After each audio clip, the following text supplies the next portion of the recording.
Everyone, आज हम अपना एचएसएससी का पेपर नंबर 29 डिस्कस करते हैं। हमारा फर्स्ट क्वेश्चन है 11 परिणामों का औसत 50 है। यदि पहले 6 परिणामों का औसत 49 हो और अंतिम 6 परिणामों का औसत 52 हो तो 6वें परिणाम को ज्ञात कीजिए। देखिए भैया, मैंने बता रखा है योग क्या होता है, औसत इंटू संख्या।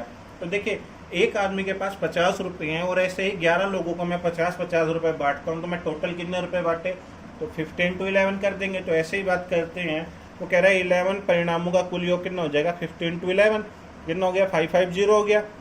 वो कह रहा है पहले 6 परिणामों का औसत 49 है, तो 6 की बात करते हैं तो पहले 6 का कितना हो जाएगा, 49 इंटू 6 तो कितना हो गया, 294 हो गया।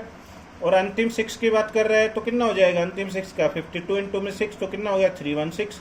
अब देखिए यहाँ 6 और 6 कितने हो गए भैया, 12 हो गए। तो मैंने 6 और 6 को ऐड किया तो 12 परिणामों का कुल योग कितना हो गया, 294 में 312 ऐड किया तो 606 हो गया। अब देखिए, मेरे पास यहाँ वैल्यू है 12 और यहाँ वैल्यू है शुरू में कितनी है, स्टार्टिंग में 11। तो 12 में से 11 बटा माइनस करूँगा तो बचेगा क्या, जो बचेगा उसको बीच वाला ही कहेंगे 6वां परिणाम। तो 606 में से 550 माइनस किए तो कितने बचे, 56 बच गया। वही मेरा क्या होगा, आंसर होगा। आई होप आपको समझ में आ रहा होगा। क्वेश्चन नंबर 2 की बात करते हैं। वो कह रहा है एक व्यक्ति अपनी यात्रा को 1/3 रेल द्वारा 60 किलोमीटर पर आवर से, अगला 1/3 बस द्वारा 30 किलोमीटर पर आवर से तथा शेष साइकिल से 10 किलोमीटर पर आवर से पूरी करता है।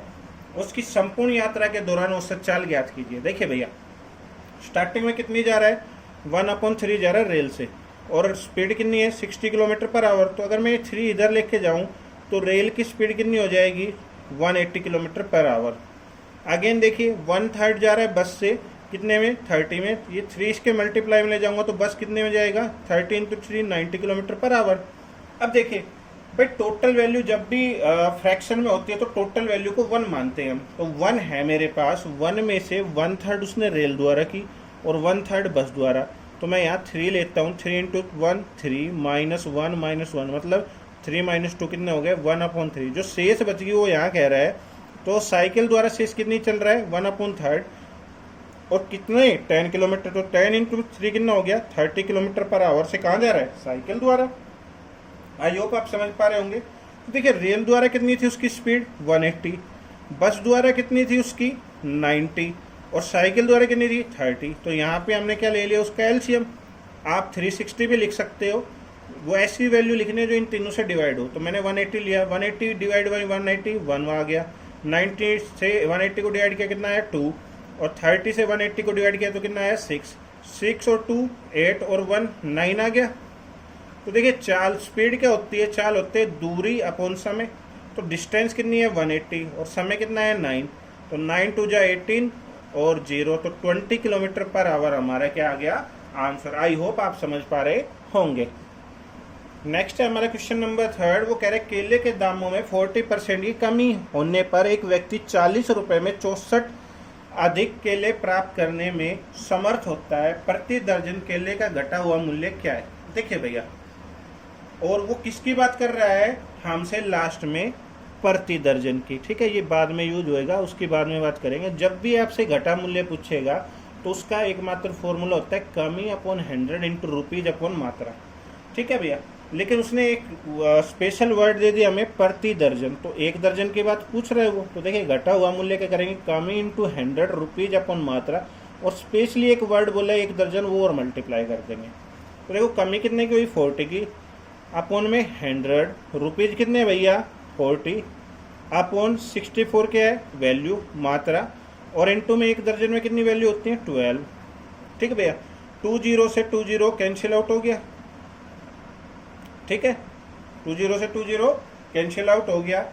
अगेन हम डिवाइड करते हैं इसको, 4 इंटू 4 कितने होते हैं, 16, 16 4 जा 64, 4 3 जा 12, तो कितनी वैल्यू आ जाएगी, 3 रुपीज हमारा आंसर आ जाएगा। आई होप गाइस आपको समझ में आ रहा होगा। क्वेश्चन नंबर 4 की बात करते हैं। वो कह रहा है यदि n और p 2 विषम संख्याएं हैं तो निम्न में से कौन सी संख्या सम होगी। देखिए भैया, ये आपको 4 ऑप्शन दिए हुए हैं, n + p + 1, np, 2n + p, n + p। तो देखिए, पहला मैं ऑप्शन लेता हूँ ये वाला। वो कह रहा है दोनों n और p विषम संख्या हैं, तो मैंने विषम संख्या 1 और 3 ले ली। ठीक है भैया, क्योंकि 2 तो ले नहीं सकते हो, तो इवन है, सम है। तो ओड में 1 और 3 लिया, तो मैंने यहाँ 1 रखा, यहाँ 3, 1 3 + 1 तो 5 आ गया। और उसने क्या कहा आने कैसे चाहिए इवन, तो या तो 6 आए या 8 आए, तो ये तो नहीं हो सकता। सेकंड ऑप्शन लेते हैं एन और पी, तो पहली विषम 1 और 3 इंटू करेंगे तो 3 आ गया, और आने कैसे चाहिए सम, नहीं हो रहा 2 8। तो देखिए 2n + p लिया तो 2n की वैल्यू 1 ले ली और p की 3, 2 × 1 2 और 3 5, और आने क्या चाहिए इवन नंबर, नहीं आ रहा। फोर्थ ऑप्शन देखते हैं n + p, तो मैंने n की वैल्यू 1 ली और p की 3 ली, तो 3 × 1 कितने, 3 + 1 कितने हो गए 4, और ये क्या आ रहा है इवन नंबर, और वो बोल भी क्या रहा है इवन आनी चाहिए, तो कौन सा ऑप्शन हो जाएगा डी। तो n + p हमारा क्या हो जाएगा आंसर। आई होप आप समझ पा रहे होंगे। हमारा लास्ट क्वेश्चन है श्रेणी 3, 7, 11, 15 के 40वें पद का तक का योग ज्ञात कीजिए। देखिए भैया जब भी योग की बात करेगा, जब भी भैया योग की बात करेगा तो योग निकालने का फॉर्मूला क्या होता है, Sn = n/2 × 2a + n - 1 × d होगा। ठीक है भैया, तो पद कितने हैं 40 अपन 2 कर दिया लास्ट इंटू में 2a। ए क्या होता है भैया प्रथम पद, प्रथम पद मतलब पहली वैल्यू कितनी है 3।